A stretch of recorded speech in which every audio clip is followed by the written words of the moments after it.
Uh yeah, that was embarrassing. That was really embarrassing. Newcastle United get thumped once again by Man City. Um, well, I don't know what to make of that. If you don't laugh, you will cry. And boy, I ain't looking to cry. Well, maybe off camera. Yeah, that was just shocking. And people may say, yeah, it's against Manchester City, yada, yada, yada. I'm going to bring Pete in if that's... Pete, come on. Share this pain with me, man. Share the pain, man. Share it. Sharing is caring, bro.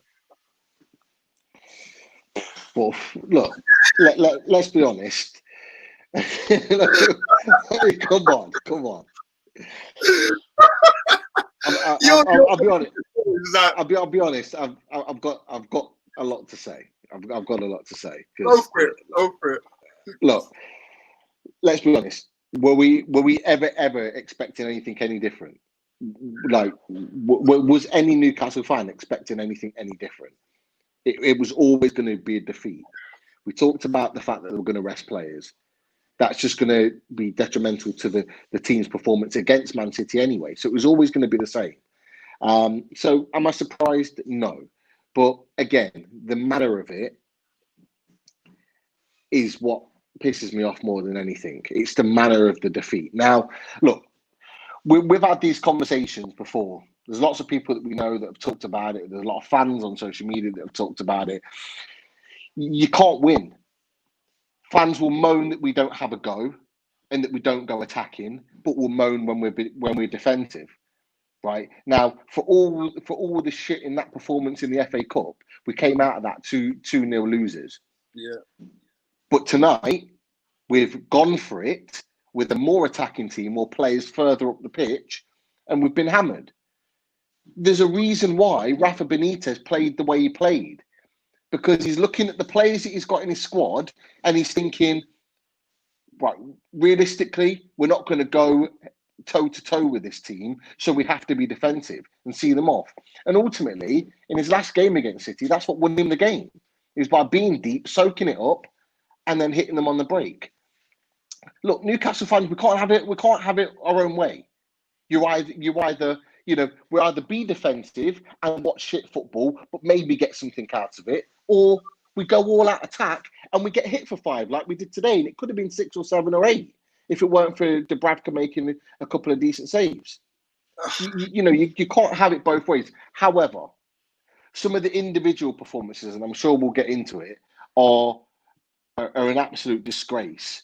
Some of the individual performances of those players tonight, right, are an absolute disgrace. And that's a bigger part than any of the reason why we lost 5-0 today. It's so shit and disappointing to see that tonight. You know what? You hit every nail on the head, mate. And what was probably as frustrating as not giving it a go was all the commentators licking Bruce's bumhole, saying, "Oh, he's done such a great job," and blah blah blah. And then you got Jermaine Genius at the end. Fair enough, he's played for the club. Then he starts to say, if this is the sort of club that the club that we was representing before, he was playing before, playing for third, playing for Champions League football, and if this is supposed to be a good result nowadays, that is how far we've come. Of course, we beat 5-0 by Man City. Back in his day, we was pumping them, and look how far we've come. Now, there's so many things to take into consideration. Yes, we didn't have Lascelles, Hayden, ASM, Miggy, but there's still 11 players on the pitch. There's still 11 players to play. No sendings off, so that's not an excuse. It's not like it did look like men against boys, but again, it's men versus men. End of the day.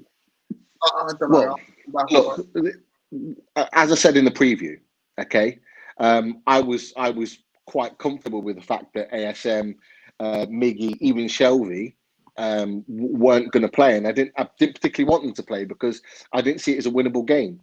But I also said, and I wasn't writing it off, but what I also said was that if the likes of Lazaro, if the likes of Bentaleb, if the likes of Joe Linton or whoever it was that was coming in, Fabian Shaw, for example, were coming into that side, they had a point to prove.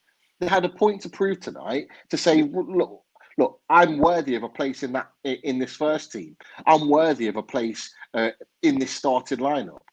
Not one of them can come off the pitch and say that they deserved an opportunity in the first team. Not one of them. So that was their opportunity tonight.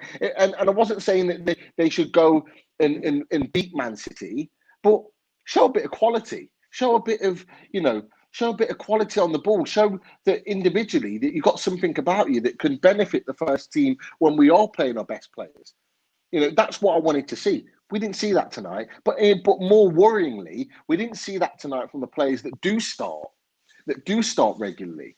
And I'm sure you'll go into names and performances and whatever, and I'll talk about them individually as we go along. But that's the most disappointing thing, is that there's a mentality issue. Now, this goes back to Newcastle in the entertainers' days. It goes back to the Bobby Robson days, in that Newcastle United as a club has a mentality issue when we go away to the bigger and best teams in the league. You go back to Stamford Bridge, you go back to Highbury, and then the Emirates. You go back to Old Trafford, you go back to Anfield. You could go back to all of these bigger teams. Now, the Etihad. And there's a mentality issue there. It doesn't matter what season we're having. It doesn't matter whether we're having a great season or a shit season. We go to those teams, and more often than not, we get turned over comfortably. I remember the last time I went to Stamford Bridge, years and years ago. I think it might have been under Bobby Robson, where Mourinho just took over, and we lost 5-0 on a Super Sunday. And I made a point of saying, I'm not coming back. I'm not going back to Stamford Bridge. I've been before. I'm not going back to that, because I'm not paying my money to go to those games to see that type of performance. Because against the big teams, that's what happens. I went to the Etihad where we were down. We conceded a penalty after 50 seconds. Vernon Anita, my first time at the Etihad, I left after 60 minutes. I did not want to see any more of that. I drove all the way to Manchester, paid my money that I worked hard for to watch that shit performance, and we were down a penalty in 50 seconds. I'm sorry, as a fan, I love Newcastle United, right? And regardless of who's on the pitch and their performances, I will still love Newcastle United. But I can't pay to see that performance. I cannot. That's probably only the one benefit that we can pay to watch it. We didn't go up. Be the one benefit. I'm just saying that's why I don't go to these grounds anymore. That's why I don't go to these grounds and see these performances, because there's a mentality issue. And like I say, it goes back 20 years, even longer than that. We have a mentality issue going into these games. It's like a defeated mentality that we've already lost before we go onto the pitch. Yeah. If we don't score the first goal against these teams, we're not coming back into it. Now, there's an argument for the Southampton game, and I saw a point not from a Newcastle fan after the Southampton game when Southampton beat Man City, because there was a few fans that saying, "Oh, well, Southampton can do it, so why can't we?" The difference is Southampton took the lead, and they had something to hold on to. When with us, once we go behind against these teams, we're done. There's no way back. There is no way back. And actually, Southampton defended on their 18-yard box for 85 minutes. Effectively, they defended for 85 minutes on their 18-yard box. So it wasn't much different to us, but the difference was that they went a goal ahead. There was no way in hell after 30 seconds that you could see that we were ever going to go 1-0 ahead. At all. Not in that performance. Before we get through each individual player, because we've got time, let's face it, let's dissect it. But let's go through the team and the tactics. Now, as I said before, we had Lascelles, Hayden, ASM, Almiron out. We brought in the lights, and we're just going looking at the team now. Obviously, Dubravka, no-brainer. Yedlin, Kraft, Cher, Fernández, and Rose in a back four, maybe five. I don't know what he's playing. Lazaro, Shelby, Bentaleb, starting the joint out. Richie and Joe Linton. I mean, tactically, what else could we have done, Pete? What 5 at the back, 4 at the back, 10 at the back, playing at the back? What could we have done?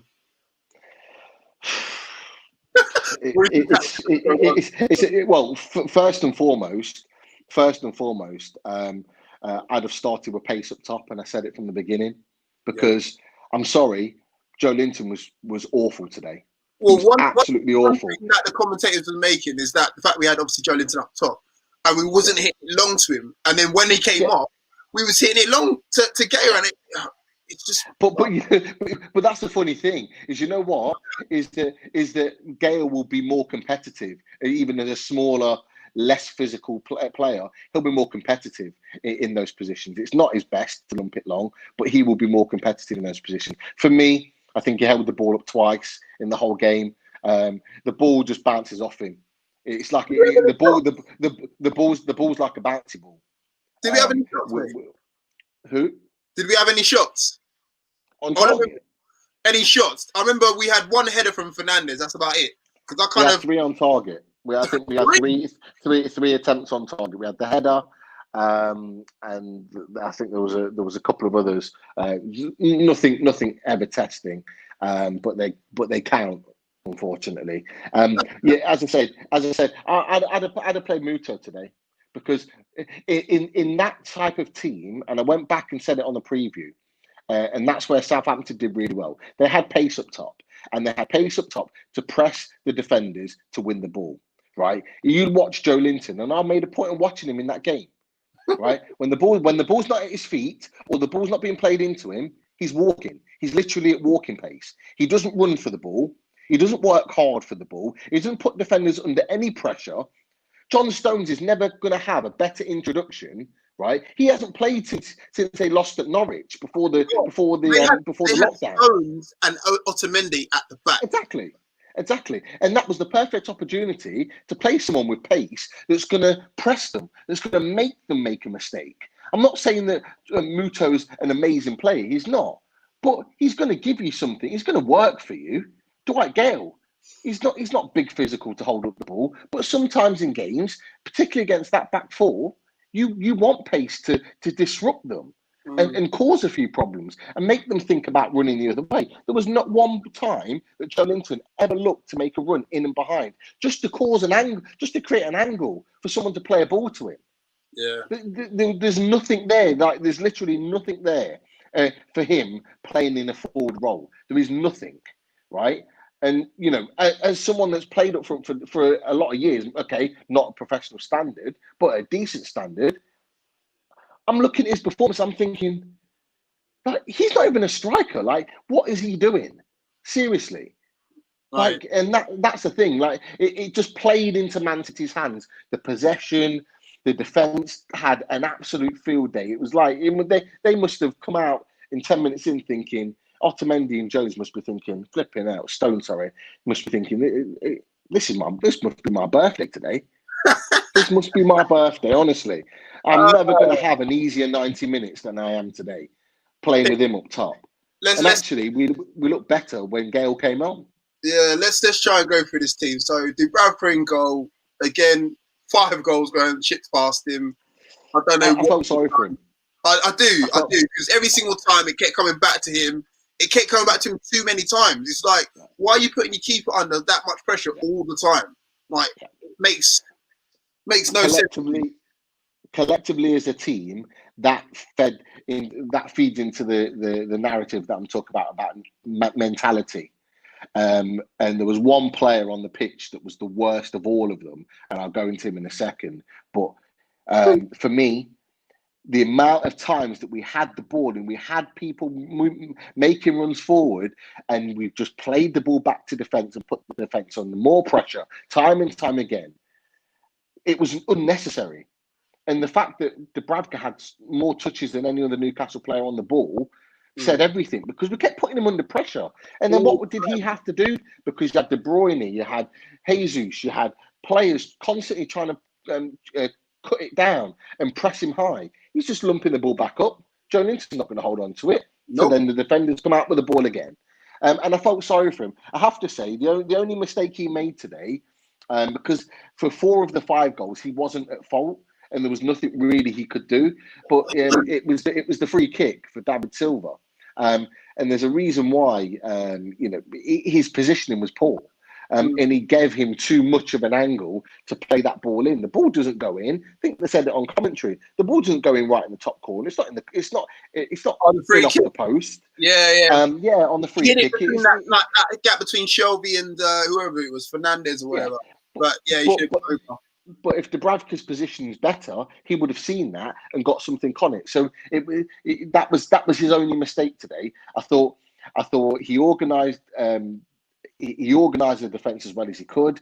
I love the fact that he can come out and collect a cross because he takes the pressure off the defenders so much when he comes out and he's big and strong and he comes and collects it. And he had to do that quite a few times today, and he made some good saves. Like I said, the goals are the goals. There's nothing really he could do with any of them because they're all mistakes from other players on the pitch. So he's the only one that can come up with a little bit of credit. So he wasn't that bad. Let's go through the defence then. So starting with DeAndre Yedlin, obviously came in to replace, didn't really play for anyone. Kraft was still playing on the pitch. No Manquillo. Yedlin's been pushed to third choice right back this season. And yeah, you can kind of see why. Like the thing that he's got, the biggest attribute that he's got is pace, and he didn't really have a chance to utilise it at all. Defensively, he's all over the shop, all over the shop, as the Geordies love to say. Yeah.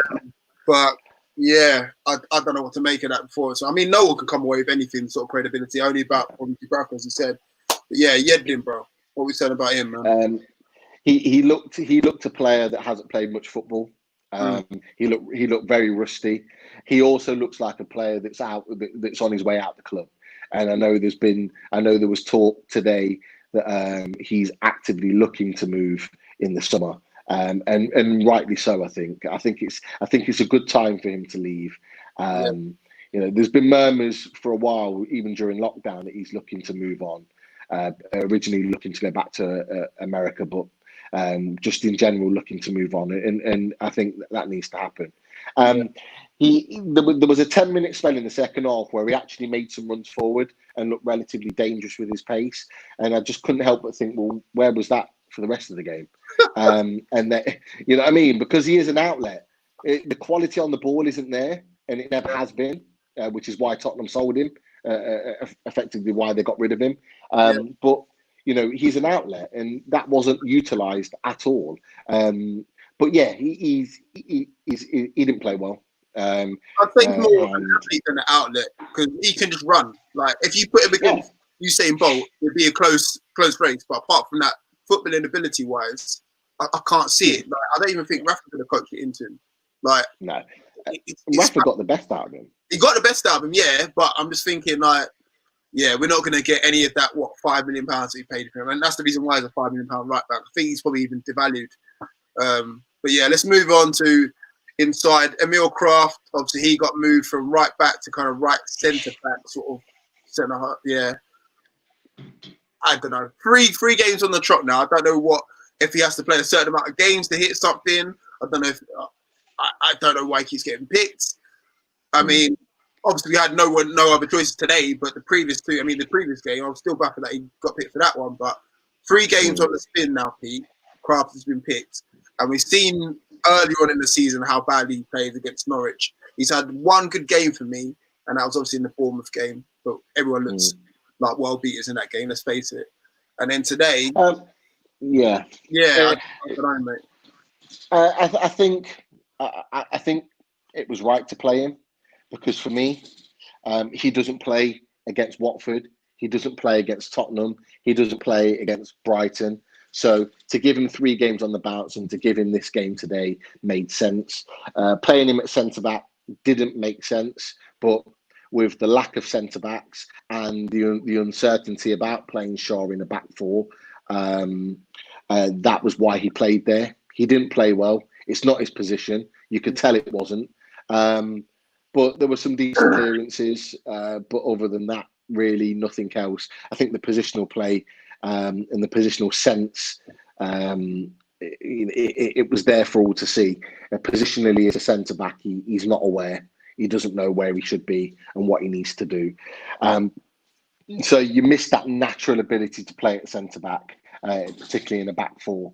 So yeah, it is what it is. I'm not going to go in deep on on Kraft. I expected him to play. I wanted him to play because I wanted Manquillo to be rested today, which he was and played the last few minutes because I want him all guns blazing for Saturday. So I get why he's played. Moving into Share now, this guy's demise is shocking to me because literally last season he was the player of the season, if I'm right in saying, scored that worldie against Burnley. And then now, like, what has actually happened to him? Like, I don't know. I'm lost count of how many goals he's been at fault at, either directly or positionally or both. I don't know where he played today. If he played in the back five, if he played in front of the back four. I don't think he knew where he was. What is happening to him, Pete? Seriously, bro. It's his head's not in it. It's as simple as that. His head's not in it. He's gone from being one of the best performers in the club and being obviously player of the year and getting all the plaudits, and rightly so. He had a fantastic season last season, to then coming into a team with different ideas, different instructions, and just not fitting in really. When he got injured was the key, because Fernández come in and Fernández blew him out the water in performances. Now, Shaw today, you just look at his body language. He weren't interested. The only time he was interested is when he got the ball at his feet. He had a few nice touches. He sprayed a few decent passes across field. But other than that, you look at his body language, you look at his movement, you look at his tracking back. Nothing was there. Nothing was there. He doesn't. He's not interested. He's not interested. And that's why I fully believe that he'll be one of the first out the door. Gary suggesting that body language suggests he's 1 foot out the door. You're right. So yeah. And like I say, I mentioned it in the preview. I think he will be one of the first out the door because, we haven't got the type of squad that can have a player that is decent on the ball but don't fit into a system, and he's one of them, unfortunately. The positive is that I think we'll make money on it. We'll get a decent fee for him wherever he goes. So cheap. That's the reason why, isn't it? Because what pretty much $5 million. Yeah, $5 million. I mean, we can double that. Someone in Europe, a team in Europe will pay for him. I don't think he'll stay in the Premier League. I think a team in Europe will pay $10 million for him. And if we make profit on him, great. We might even get a little bit more. But he didn't play well today. Like I said, his head wasn't in the game. His attitude was poor. Lots of strops, lots of head down, no grit, no work rate in the midfield like you would expect. No hunger. It just nothing.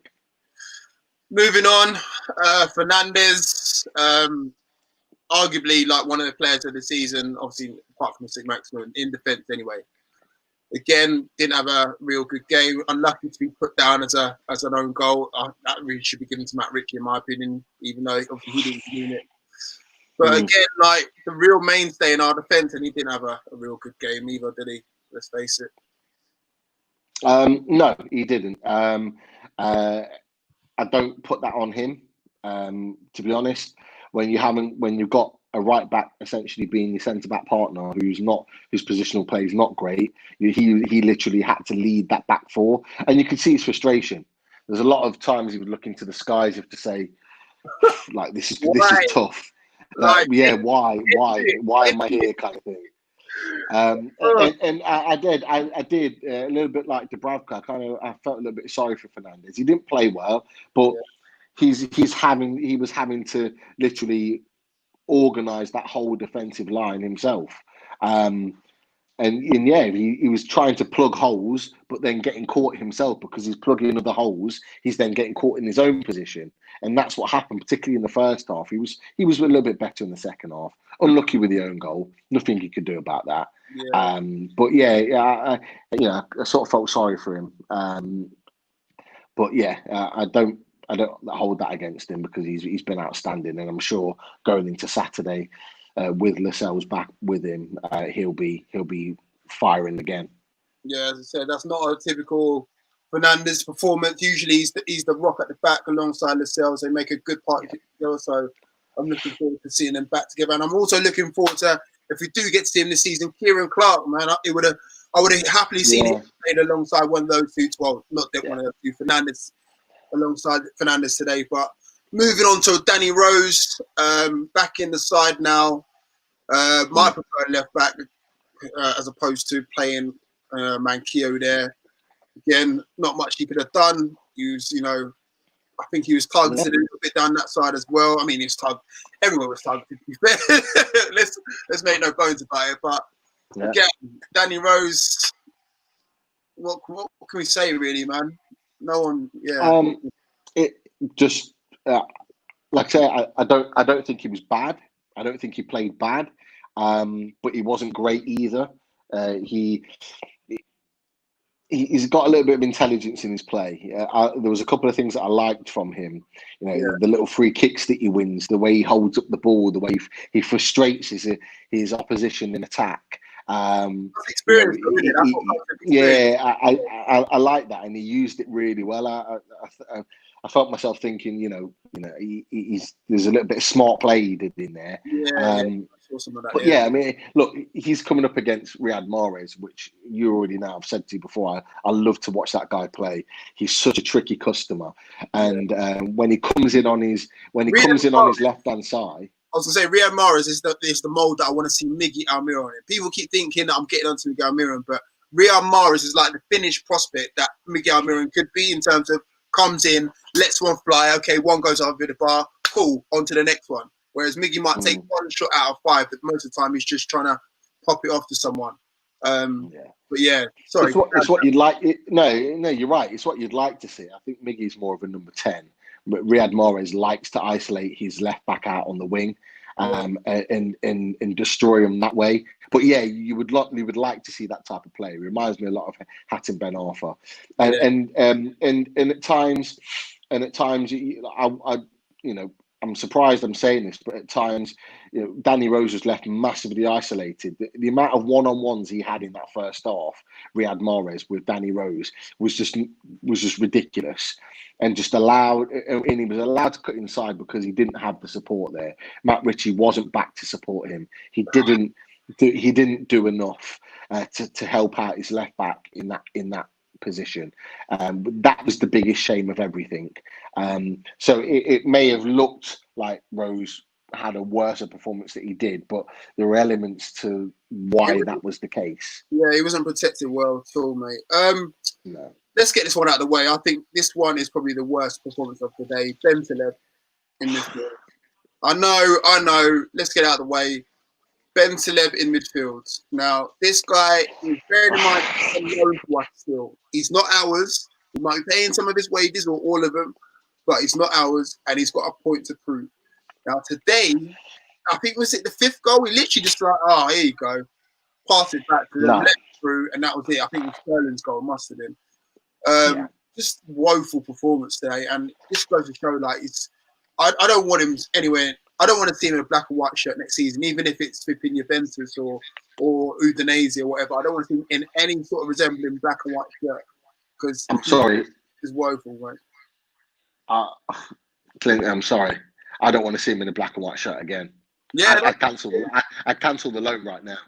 Honestly, that performance was the biggest disgrace that I've seen this season from a Newcastle player. Right, the amount of times that he is unnecessarily given the ball away, and I'm not talking 20, 30 yard passes that are breaking the lines like a Shelby. I'm talking a simple 5, 8 to 10 yard pass to a player sideways, not forwards, sideways, that he's given the ball to the opposition in absolute criminal positions. It is an absolute disgrace. The guy is a joke, right? There's a reason why he's trying to plug himself to stay at the club, right? There's a reason why, and it's because he knows he's not wanted at Schalke. He knows that he's not going to get an opportunity to play for a type of club like this. And he knows that with a potential takeover happening, that he could be at a club that's going places. Right? He is nowhere near the type of player. Surely. He is not worth 5 million, let alone 9 million. Right? Surely he is that reality's got to kick in and say, look, I'm not getting into this first team 11 if Hayden's fit, Shelby's fit, the Longstaff brothers are fit, and that's who we got here. Let alone if we bring in new money into the side. Let alone if we don't even have a takeover and we just have the normal whatever. No way. No way.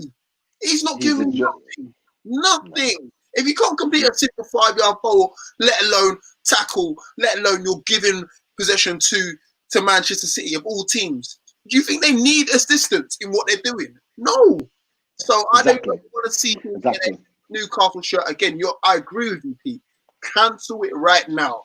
We could do without it. In central midfield, when all is fit, we've got more than enough. We've got like five, maybe even 6. I don't know, Karen. Shelby, Hayden, the 2 Longstaff brothers.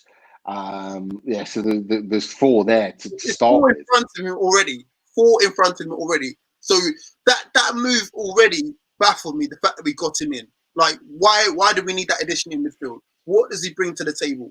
Each addition shouldn't just be, all right, he's free, just bring him in. No, he needs to bring something to the table. With me, Ben Telev, worst game. I think that might be the worst game he's had for us. And he's had some shockers. I'm not gonna lie. He's not done anything more. The thing that I was going to say, no, you're absolutely spot on. I 100% agree with you. The issue is that, at the beginning, when he came in January, he didn't really play well there in those early games. I kind of gave him some grace, and a lot of fans did. He hadn't played since the previous April. He was kind of isolated from Schalke. He needed some games and some time to get his fitness up. So we gave him the benefit of the doubt. But he's had games. He's had the whole lockdown to build up his fitness, right? And he's been playing recently more minutes than he has previously before. So there's no excuses now. There's no excuses about fitness. Today wasn't about fitness. Today was about a lack of quality, a complete lack of quality, a lack of intelligence, just like you're saying, right? He doesn't offer anything different than what we've already got in the squad. Nothing different. Right. If anything, he offers less than what we already have. So there's no point. Right. It would be a 9 million or however much we pay for him would be an absolute waste of money, because that boy would come on decent wages. Yeah. He won't be coming on 20, 30 grand a week. He'd be coming on a 40, 50, 60 grand a week. Yeah. That's a waste for me. That's a waste of a wage.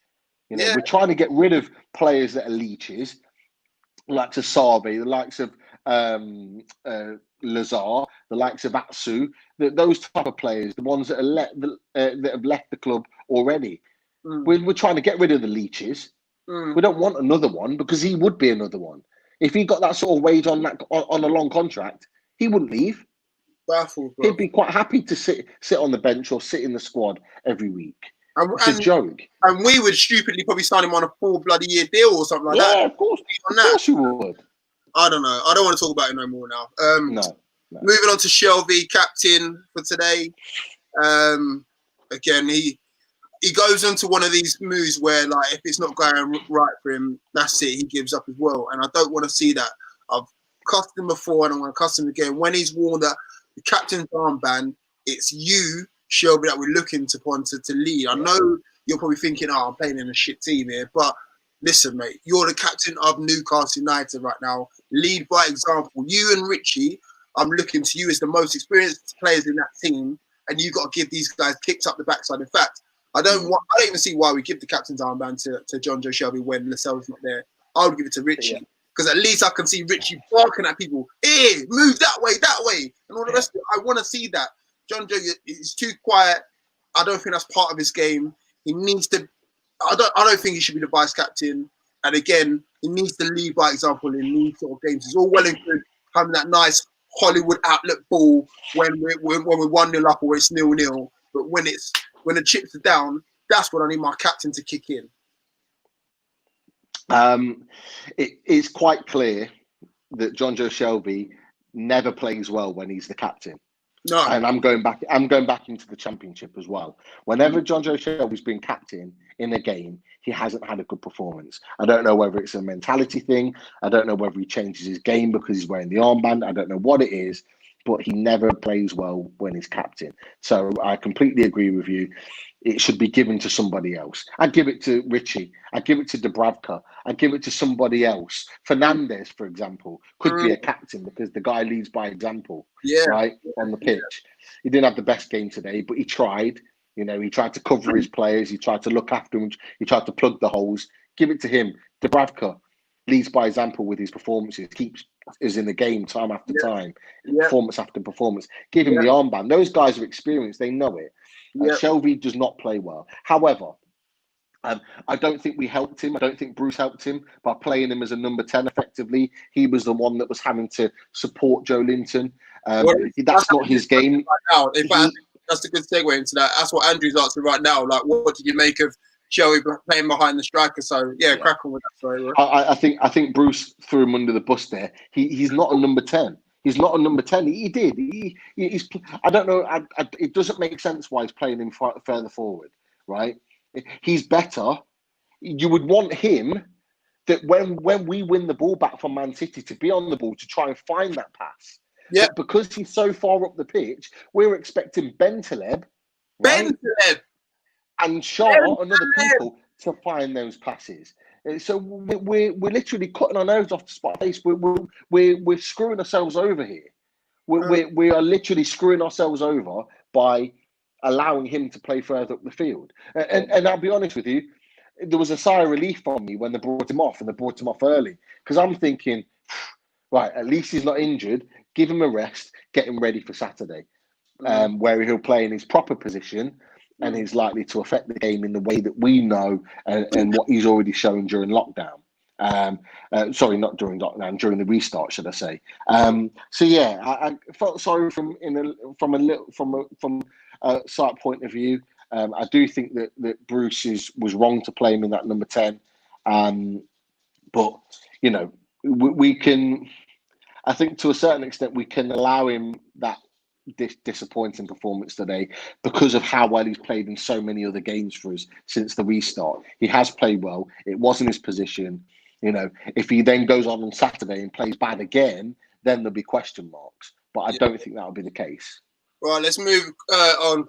Trying to rattle through these. Lazaro.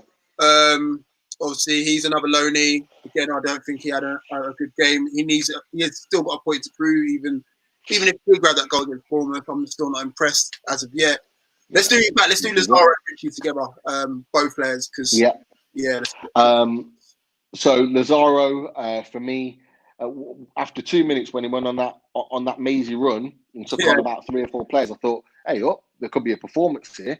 But then I didn't see him again. The guy is horrible defensively. Just even supporting the right wing back or the right back, Yedlin today, he was awful. The players, Foden, De Bruyne, there was even Roddy at some points were just pulling him out of position, not even having to do anything over the top. They were just pulling him out, but he didn't know who to mark. He didn't know where to stand. He didn't know what to do. Right, it was an awful performance after that little bit of a mazy run. He offered nothing. Right, the amount of times he'd get himself into a decent position and then look to play the ball backwards, or just play the ball aimlessly into the middle of the park where a Man City player just picked up the ball. It was pointless. Going on to Richie, Richie was awful today. Richie was absolutely awful today, and I like that guy. Right, and I've got a lot of respect for that guy for what he brings to the team. You mentioned before about the fact that he talks and he tells people what to do and where to go, and you can hear him on the pitch. He was awful today. His support for Danny Rose was shocking. Right, the amount of times he gave the ball away, shocking. But more importantly for me, I don't think he played a forward pass in the whole game. Every time he got the ball, right, and he did this. He started to do this in the Championship season. It started to piss me off a little bit when we went on our disappointing run, sort of 3 quarters into the way of the season. He turned into negative Richie, as I called him, where every ball would just play backwards, never looked to go forward, never looked to cause any issues in attacking positions. That's what he did today. Every ball he got, even if there was a man running forward and it was a simple pass, he played the ball backwards. It was just very much safety first. And he kind of helped our our demise, really. He didn't help us at all. I thought he was really, really poor, and I was glad to see him come off. I was really disappointed with him. And then Joe Linton, another shocking performance, to say the least.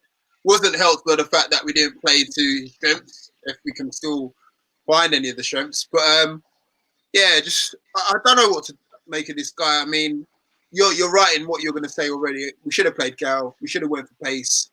We was up against the likes of Stones and Otamendi. We went with Joe Linton, played isolated by himself, and he suffers off the back of it.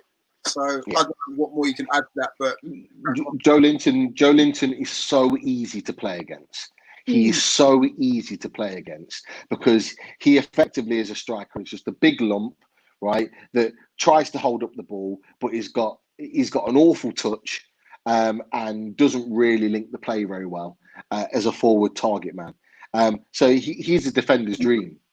And that's why I was so disappointed to see a big man starting up top. I wouldn't have wanted Carroll to play either for exactly the same reason.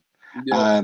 In that Gale or even Muto are smaller, nippier players that are harder to defend against because those type of players can run in and behind you, but also make runs wide diagonally, and they're going to pull you apart. Stretch, But they're also going to press you.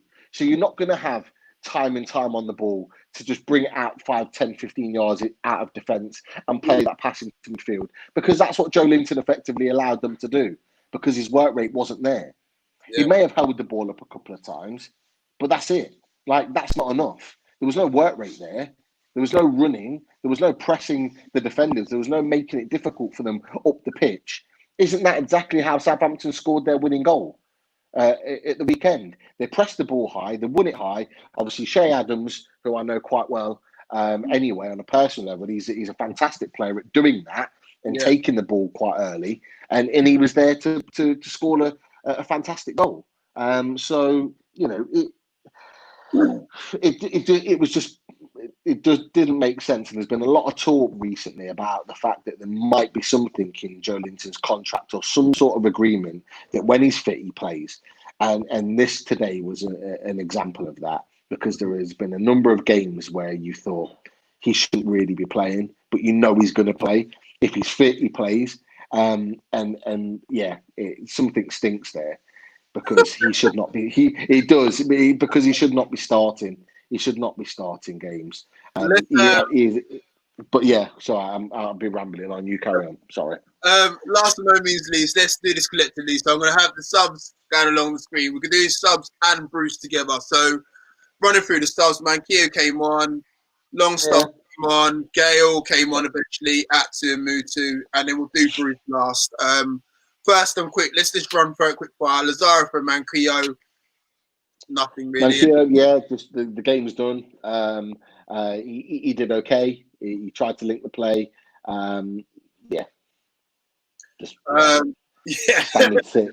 Standard six. A six like is normally like on a Football Manager is what you get when you just for coming on. You get a standard six. So just give him one of them. Just give him one of them.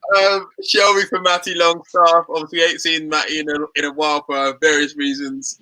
Again, I thought he was shit. Yeah, I thought he was shit. He didn't do that. For me, he looked like he was just going through the motions. There was no grit. There was no determination. There was none of what we saw earlier on in the season. He didn't look at the races at all. There was a few passes into him that he kind of just didn't really make an effort for. Just not good. Yeah. Not good for a guy that's trying to command 30 grand a week. Put it that way.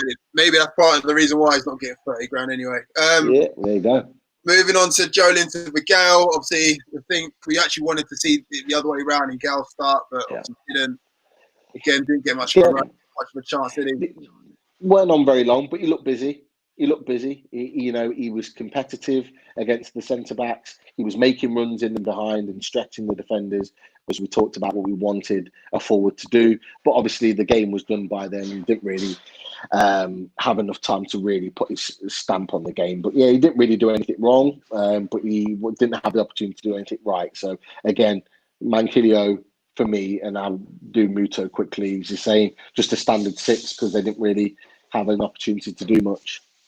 But Matty Longstaff's the one I was more disappointed with because I would have thought he would have been quite busy and quite like buzzing around and really trying to put a stamp on the game, but I didn't see it. You might as well do Atsu while you're there as well, mate. Yeah, actually the same. Yeah, a couple of nice touches, but again, didn't really have an opportunity to do anything in the game. I know you know how we all feel. All the boys feel about Atsu. I'm not going to go in on him because he didn't really do anything wrong. He just wasn't on the. It wasn't on enough. And then last but no means least, Mr. Sir Bruce. Now, again, at the start of the show, we were talking about how he's getting basically had Stevie McManaman and all them man inside of his bottle, just licking it all and all the rest of it. Just like, oh my God, he's done such an amazing job and da da da. And then 10 minutes in, we go 1-0 down, and then still he's done such an amazing job. Then we go 2-0 down. You see where I'm going with this? Then it ends up 5-0. And you're still giving him praise. Okay, cool. He's got more, what they say, more points than 8 more points than we had last season. Okay, cool. But have you watched the start of our season? Don't just watch us when we're on TV. Because I remember at the start of the season when he was trying to find his identity, trying to find his team, we looked awful. Yes, some results have gone our way. The Chelsea one when we won 1-0. Everton, we coming back 2-2. This recent run post-lockdown, got to give him his props. But overall, when it's games like this, it just shows that tactically there's just something that's kind of missing. That's probably the reason why he's at Newcastle and he's not at, you know, the team that he's played for many years, Manchester United, or one of these top 4 teams, because basically just let loose. Like, here you go. I know you can say this person's out, that person's out, but at the same time, boy, come on, shut up shop or something. Boredom, make it harder. 5-0. All that hard work from Bournemouth, four goals scored against Bournemouth. That goal difference, gone. Sorry, I'm rambling. Anyway, carry on. No. Everything you're saying is absolutely spot on. For me, Steve Bruce is tactically inept. He's not tactically aware. He can put a formation out, fine, but he's not got the ability to change things during a game, to make things different, and quick enough. But to change those things as the game is flowing. You look at Guardiola, you look at Klopp, you look at the top managers in the world football, right? Even you know, you go into Europe and they have the ability to be able to change tactics based on how the game's going. Yeah, you don't even have to look at the best. You look at Nuno at Wolves. Right? Yeah. You look at Wilder at Sheffield United, right? Tactically able during the game to make changes that are going to affect the team and to keep the team on the front foot and adapt to the game. Yeah. And he's not capable of doing it. He's literally as if he says, right, we're going 4-3-2-1 or whatever it is. Go out and play it. There doesn't seem to be any organisation. Yeah, like I'll go with that one today. Like, see if that works. No, we're playing Man City. 2 out of 3 games that we play against Man City, we just pulled our own pants down, let alone let them do it for us. Do you know what I mean? And to be honest, I'm not even just talking about the Man City, because look, against Man City, you're going to get beat, and you're going to get beat comfortably. You know, we were tucked away today, very, very comfortably. And I'm not talking about his tactical awareness specifically to today's game. I'm just talking in general. Even in games where we played well, when we've had moments. Like, for example, we were 1-0 up against Villa, and there's an opportunity to change the tactics in order to help us, because you know they're going to push us on, and he's not got the ability to do it. He just kind of is like, right, carry on, let's see what happens. Even in the last game, when we was drawing 1-1 and we had the chance to go for it, just to go for that period of time, I think it was just after 20 minutes after we scored, go for it then, because that's when we can capitalise, let them get back into the game. Even when it was 2-2. Even when Shelby scored against West Ham, when Shelby scored, even at that point, you would say to yourself, right, they're going to be worried now because we've hit straight back. Let's go win it. Let's go win the game. Let's go and put pressure on them. Let's force them back. Let's force them back, and let's kind of put the pressure on them. No, everything carried on the same as it was. And then because everything settled down, we start to naturally go backwards. They go forwards, and they start looking more of a threat again. It is just, but like I said, it goes back to the point that I made earlier on today. Yeah, there's a certain narrative there with ex-players that he's played with over the years, and ex-players and current players that he's managed, and that's why there's so much talk about Bruce. The reason being is because so many within the sporting media, they like him, and he's very friendly, and they get on with him. And the reason being is because that's their in. That is literally their in. Yeah. So I'm just reading from Gary. He's complimenting you, mate. He's saying, get Pete locked down on a long-term contract before the season. That's probably the highlight of this whole stream. That just made my night. Gary, I've signed Pete to a 10-year contract. He's not going anywhere. He's on a Pardew contract. So he's not going anywhere. Don't worry about that. Look, everyone that comes on here loves Newcastle. We support Newcastle, right? Yeah. I don't do this for anything other than to talk Newcastle. I do this for free, and I always will, because I love the club and I love talking about Newcastle. So look, we've got something very unique on this channel, and it's important, and it's great to have people on, and the guys and the boys that come on to talk about it. And this is what it is. Everyone's got different opinions. Everyone, has their own sort of stance on Newcastle and certain players. I'm just happy to be able to talk about it in the way that I do. But like I say, there's an agenda there. There's an agenda to keep Bruce in the job, because they're friendly. They're friendly with Bruce, and from their point of view, they'll have the ins on the club. If Newcastle get taken over, they'll have their ins through Steve Bruce, right? Whereas some of the people, if we got a Rafa, for example, who is very selective on who he likes and who he speaks to in the media, and so is Pochettino, in that these type of individuals won't have that same in. Equally, there'll be a little bit of jealousy there with a lot of these pundits and these people in the media. Okay, a lot of these people that talk negatively about Newcastle don't write for Newcastle. They write for the likes of Liverpool, Man United, Arsenal, Tottenham, who are not doing well. Us, mate. They don't watch us all the time. They watch us when we're on TV, and they're like, of course, Bruce is doing all right, isn't he? Yeah. The same old. It's copy and paste, man. They don't watch us week in, week out like we do, like the people that are watching us do. They don't watch us like that. They just give a lot of these comments and they think, oh, that's a bit of analysis. Oh, check. No, bro. Do you know why? You know why? Because they know for a fact that Newcastle being taken over, we're going to be a hot topic, just like we've been for the last 14 weeks, right? Yeah. We'll be a hot topic. And because they're not assigned to write about Newcastle, they're not going to be in the limelight.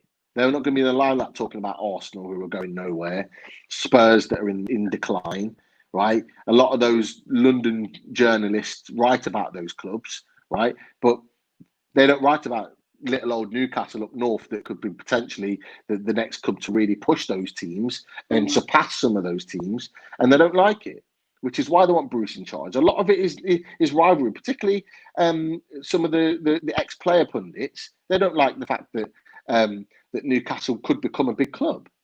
Yeah. And they don't want Newcastle to become a big club. And they see Bruce as coming in as an opportunity to keep us down for another year, to be able to put a negative slant on the takeover. Oh, well, Newcastle ain't gone anywhere under Steve Bruce and blah, blah, blah, blah, blah. They have had all this money to spend but done nothing with it. A little bit like Everton, right? They want us to be like that, right? But we've got an opportunity to get a good, top quality manager to come in, right, and really take the club forward, right, in a positive way. A sporting director, first and foremost, and a top-class manager that's going to be able to buy the top quality players. Not straight away. It'll take time. It'll take a few years. But to attract the top players to the club that are going to change the mentality. So when we go to places like we went to tonight, that, yeah, we might not always win, and we'll probably lose some games there, but actually we'll be more competitive, and we can actually think that we can win. So we go on to the previews like we have yesterday and think, actually, we've got a chance, and not say it in false hope, to say it because we actually believe it. You look at Wolves. Wolves can go to Man City or go up against Man City and be confident that they could get something from them. And over the last couple of years, they have. You know, the likes of Burnleys and whoever, teams that go there and are not afraid to go against them, but get pummeled 5-0. Huddersfield, Burnley, Bournemouth, Watford have all gone there positive and gone out there to really attack Man City. They've been hit for 5, 6, 7s. I think Watford were 8 early on this season. Yeah. We can't have it both ways. We can't moan about the fact that we're such a defensive unit and a defensive team, and say, "Oh, we need to attack." But then we go and attack and get pummeled for 5, and then moan about the fact that we've lost 5-0. We can't do that. I know. There's got to be an understanding there. There's got to be an understanding there. And I think that's the thing with a lot of fans at the moment, is that there's a lot of fans that just like to moan for the sake of moaning. And you've got to be a realist, and you've got to be logical about your way of thinking of Newcastle. We're not a big club. We know where we can win games. We know where we can lose games. That's why Rafa played the way he played. It wasn't pretty. None of us enjoyed watching it. But I tell you what, last January, we did enjoy beating them. And that wasn't a pretty performance either. Yeah. So until that takeover happens, we're going to have to suck it up and see performances like that against the top teams. Right. Let's end it there. So yeah, to summarise, we got pummeled today against Man City. We all knew it was going to happen. I cheekily said we'll win 1-0. How wrong was I? We've got Watford up. That's the false hope. It's the false hope that kills you, man. I just said it was the crap, but yeah, one of them. Yeah, Watford up next. We'll do the preview later on, probably the day before. Gary, I've seen your question about where do we get the Newcastle plug from. We'll probably answer it in the preview for Watford. Remember that question. Shout out to Andrew for listening in. Reckons that we're both going to be on Sky Sports. Brilliant. Cool. So yeah, thanks for listening, guys, and enjoy yourselves. Have a drink because you're going to need it after that. And yeah, we'll see you next time round. Cheers for joining me, Pete, as always, bro. And see you guys. No worries. Take care. Top man. See you in a bit.